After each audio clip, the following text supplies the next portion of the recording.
Para, antes de fazer qualquer outra coisa. Antes de continuar rolando. Antes de ir para a próxima coisa. Antes de fechar isso achando que já sabe do que se trata. Para, porque o que você está prestes a ouvir não é motivação, não é conselho, não é conteúdo. É o arrependimento mais honesto que alguém pode deixar antes de morrer. E ele pode ser seu, se você quiser. Meu nome é Daniel. Eu tenho 92 anos. E se você está vendo isso, provavelmente eu já não estou mais aqui. Não estou dizendo isso para te impressionar. Estou dizendo isso para que você entenda que eu não tenho motivo nenhum para mentir para você. Eu não quero seu like. Eu não quero sua inscrição. Eu não quero que você me siga. Eu quero que, quando isso terminar, você faça uma única coisa diferente. Só uma. Porque essa única coisa pode ser a diferença entre uma vida que você realmente viveu e uma vida que simplesmente passou. Eu vou descrever como você está agora. E se eu errar em alguma coisa, fecha isso. Mas se eu acertar, fica. Porque o que vem depois importa para você. Por fora, sua vida parece estar bem. Você tem coisas, você tem ocupações, você tem planos, mas tem algo que não fecha. Você não sabe dar nome a isso. É como uma pressão baixa e constante, como um ruído de fundo que nunca para, como a sensação de que tem alguma coisa importante que você está esquecendo, mas não consegue lembrar o quê. E o mais estranho é que não tem uma causa óbvia. Você não está em crise. Você não está quebrado. Não está faltando nada grave para você. Mas você também não está totalmente bem. E tem dias em que você se pergunta: é isso? É assim que era para ser? Esse é o resultado de todos esses anos em que eu venho trabalhando, me esforçando, fazendo a coisa certa. Uma sensação de vazio com Wi-Fi. Escuta, você não está mal. Não tem nada quebrado em você. Mas tem sim uma coisa que ninguém nunca te explicou e que eu vou te explicar hoje. Essa sensação tem nome. Ela se chama viver no automático. E é a forma mais silenciosa, mais aceita, mais invisível de desperdiçar uma vida inteira. Você não sente isso como perda. Você sente isso como normalidade. E é exatamente isso que torna tudo mais perigoso. Porque quando alguma coisa dói, você reage. Mas quando alguma coisa vira normal, você se adapta e continua. E os dias passam, e os anos passam. E um dia você acorda e tem 50 anos, e não sabe muito bem como foi parar aí. Isso não é azar. É o resultado de pequenas decisões repetidas durante muito tempo. E agora mesmo, você está tomando essas decisões. Eu fui professor durante 48 anos. Matemática, escola pública, geração após geração, milhares de alunos, milhares de aulas, milhares de manhãs. E eu achava que estava fazendo tudo certo. Eu tinha uma missão, eu tinha propósito, eu tinha estrutura. O que eu não tinha era presença. Eu ia para o trabalho pensando no que tinha que fazer quando voltasse para casa. Eu voltava para casa pensando no que ainda tinha pendente para o dia seguinte. Eu usava o fim de semana para me preparar para a semana. As férias para me recuperar do ano. E sempre tinha alguma coisa. Sempre tinha um motivo válido para não estar totalmente onde eu estava. Se você tivesse me perguntado naquela época se eu era feliz, eu teria dito que sim, porque eu acreditava nisso, ou porque eu nunca tinha parado para me perguntar isso de verdade, o que dá na mesma. E tem uma coisa que eu quero que você entenda sobre isso. Eu não era um homem mau, eu não era um pai ruim, eu não era um marido ruim, eu não era um professor ruim. Eu era um homem bom que estava completamente ausente. E essa é a combinação mais trágica que existe. porque ninguém chama sua atenção. Tudo parece correto, mas por dentro existe uma distância que vai ficando maior a cada ano. E quando você quer atravessar essa distância, já é tarde demais. Eu preciso te contar uma coisa, e eu quero que você escute isso direito. Não como uma história triste para consumir, mas como algo que pertence a você. 70 anos atrás, eu tive uma aluna. O nome dela era Laura, 17 anos. Ela não era a mais brilhante nas notas, mas era a mais viva, a mais desperta, a única naquela sala que parecia realmente estar presente de verdade em cada momento. Ela fazia perguntas que me deixavam desconfortável, não porque fossem difíceis de responder, mas porque eram difíceis de ignorar. Numa terça-feira de fevereiro, ela ficou no fim da aula. A sala estava vazia, as cadeiras ainda fazendo aquele barulho ao se moverem. A luz da tarde entrando pelas janelas grandes do corredor, e ela ali, em pé, olhando para mim. Ela me disse: "Professor, para que serve tudo isso se depois a gente não tem tempo para viver?" Eu quero que você leia isso outra vez, porque isso não era pergunta de adolescente rebelde. Era a pergunta mais lúcida que alguém me fez em 80 anos de vida. E eu respondi perfeitamente, perfeitamente demais. Falei para ela de esforço, de investimento no futuro, de que o sacrifício de hoje constrói a vida de amanhã, de que a gente precisa passar por etapas, de que a ordem importa, de que primeiro se trabalha, depois se vive. Eu disse tudo o que se espera que a gente diga, tudo o que soa razoável, tudo o que eu repetia para mim mesmo para não questionar nada. Ela me ouviu, em silêncio, com uma paciência que hoje eu entendo que não era respeito, era compaixão. E quando eu terminei, ela olhou para mim e disse: "Espero que valha a pena." 2 dias depois ela morreu. Acidente de carro. 17 anos. E é aqui que eu preciso que você pare comigo, porque esse é o momento em que muita gente pensa: que história triste, e continua assistindo. E isso seria um erro, porque a história da Laura não é sobre ela, é sobre você. É sobre o que você faz com o tempo que ela não teve. É sobre se você está vivendo de um jeito que, se alguém te perguntasse isso agora, você poderia dizer com honestidade: "Sim, é isso que eu quero estar fazendo. Eu estou realmente aqui." Eu não podia dizer isso, mas me custou mais 30 anos para entender. Naquele dia eu entendi que a vida é frágil, mas pensei que isso era uma coisa que acontecia com os outros. Continuei igual. E isso é exatamente o que você está fazendo agora. Eu sei porque eu conheço isso. Você escuta coisas que te atingem. Elas fazem você pensar, até emocionam você. E depois, você abre outra aba. Existe uma mentira na qual todos nós acreditamos. Não porque sejamos ingênuos, mas porque ninguém nos ensinou a não acreditar nela. A mentira é esta: eu tenho tempo.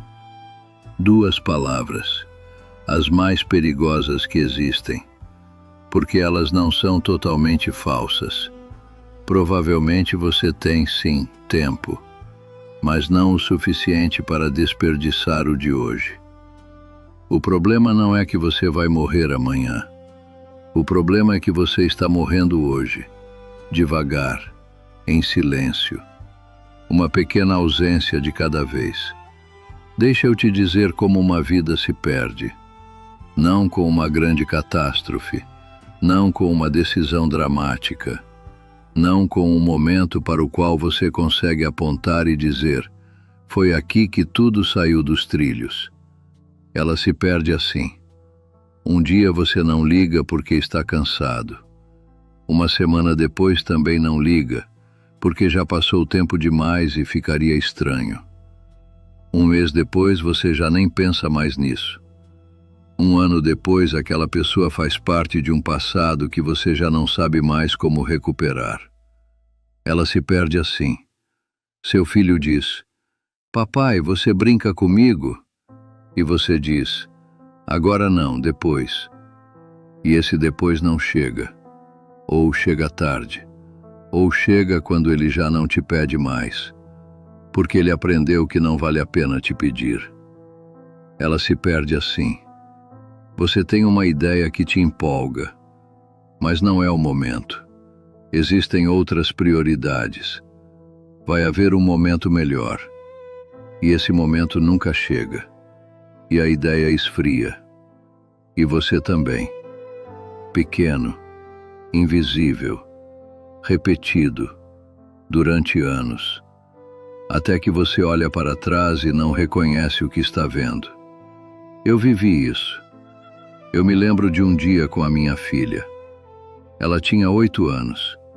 Tinha preparado uma apresentação na escola. Tinha me contado isso com semanas de antecedência. Ela tinha um papel pequeno, mas para ela era tudo. Eu tinha trabalho. Eu tinha provas para corrigir. Eu tinha uma reunião que não podia mudar. E eu disse para mim mesmo a mesma coisa que você já disse para si 1000 vezes. Vai haver outras ocasiões. Não houve. Não aquela apresentação. Não aquela versão da minha filha de 8 anos. Não aquele olhar procurando o meu rosto no meio do público e não me encontrando. Isso não volta. Nenhum desses momentos volta. E a pior parte não é ter perdido esses momentos. A pior parte é que naquele momento eu não sabia que estava perdendo eles. Porque a vida não avisa. Não tem sinal de alarme. Não tem aviso. Não tem segunda chance com etiqueta. Um dia é a última vez que alguma coisa acontece. E você está ocupado. Eu me aposentei aos 68 anos. E aquilo deveria ter sido o começo de alguma coisa.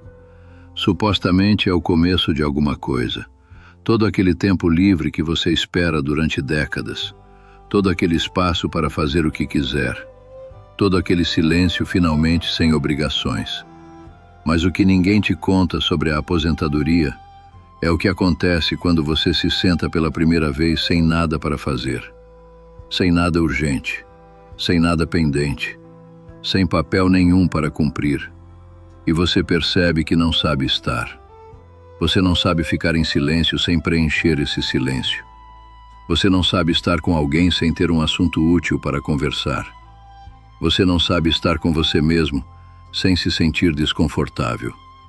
Porque você passa 40 anos se treinando para produzir, para resolver, para avançar, para ser necessário. E de repente nada disso importa. E você descobre que não sabe quem você é quando não está sendo útil. Esse é o momento mais duro. Não a velhice, não a doença, não a solidão. A descoberta de que você não se conhece. Eu abri gavetas naquela primeira semana. Eu estava procurando alguma coisa, nem sei o quê. E encontrei cartas que eu nunca abri. Convites que recusei. Fotos de eventos aos quais eu não fui. Bilhetes de pessoas que foram embora esperando que eu voltasse. A minha vida estava ali, guardada, me esperando. Mas as pessoas já não estavam mais ali. Os momentos já não estavam mais ali. Só estavam os registros do que eu não fiz. E naquele momento, eu entendi a verdade completa. Eu não estava construindo uma vida. Eu estava evitando uma vida. Eu passei décadas me convencendo de que trabalhar era viver, de que ser responsável era a mesma coisa que estar presente, de que deixar as coisas para depois era uma forma de cuidado, de que eu estava esperando ter mais tempo, mais dinheiro, mais estabilidade, para então sim, começar a viver de verdade. Mas esse então nunca chegou. Ou chegou tarde demais. Ou chegou quando as pessoas que eu amava já não podiam mais compartilhar isso comigo.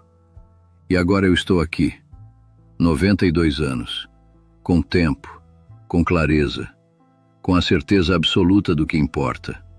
E o que importa não tem nada a ver com o que eu achava que importava. Eu vou te dar a resposta. Não como metáfora, não como filosofia, não como um conselho bonito para pendurar na parede. Eu vou te dar a resposta como ela é, uma observação de alguém que chegou ao fim e está olhando para trás. No fim de uma vida, existem só 2 tipos de lembranças: os momentos em que você esteve realmente presente e todo o resto.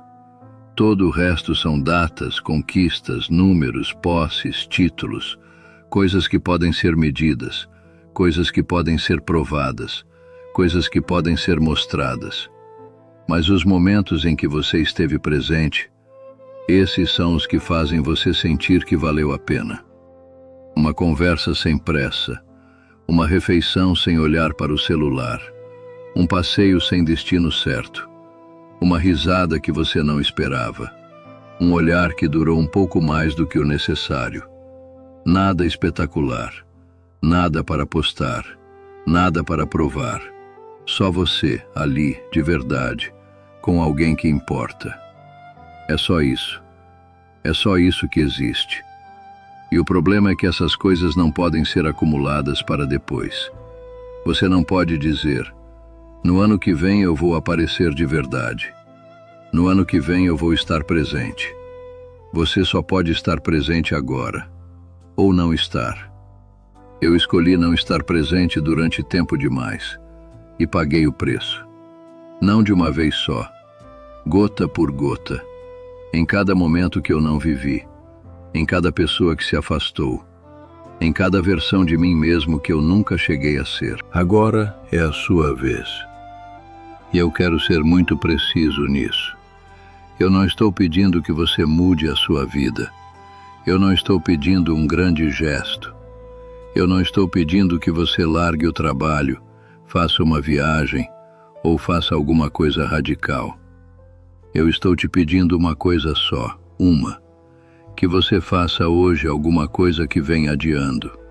Não amanhã, não na segunda-feira, não quando isso terminar. Hoje. Tem alguém para quem você faz tempo que não liga? Ligue para essa pessoa. Tem alguma coisa que você queria dizer para alguém e não disse? Diga. Tem algum plano que você vem adiando porque não é o momento? Dê um passo em direção a ele, só um. Porque o momento nunca chega sozinho. O momento é você quem cria, ou não cria. E se você não criar hoje, talvez não exista outro hoje. Eu sei disso. Eu vejo isso daqui com uma clareza que já não serve para nada para mim. Mas pode servir para você, se você usar isso. As pessoas que chegaram ao fim sem arrependimentos não foram as que conseguiram tudo. Não foram as que trabalharam mais. Não foram as que acumularam mais. Foram as que estiveram presentes. As que ficaram. As que apareceram. As que disseram sim quando poderiam ter dito depois. Isso é o que eu não fui vezes suficientes. E isso é o que você ainda pode ser. Então, quando este vídeo terminar, não compartilhe primeiro. Não escreva um comentário primeiro. Faça o que você sabe que precisa fazer. Primeiro isso, depois o resto. Porque se isso virar só mais um vídeo que você viu, gostou e esqueceu, você vai ter confirmado exatamente o que eu levei 70 anos para entender. Que é muito mais fácil consumir ideias sobre viver do que começar a viver de verdade. Não seja eu. Seja quem você ainda pode ser. Eu estou cansado. Eu já fiz o que podia. Agora é a sua vez. Vai viver.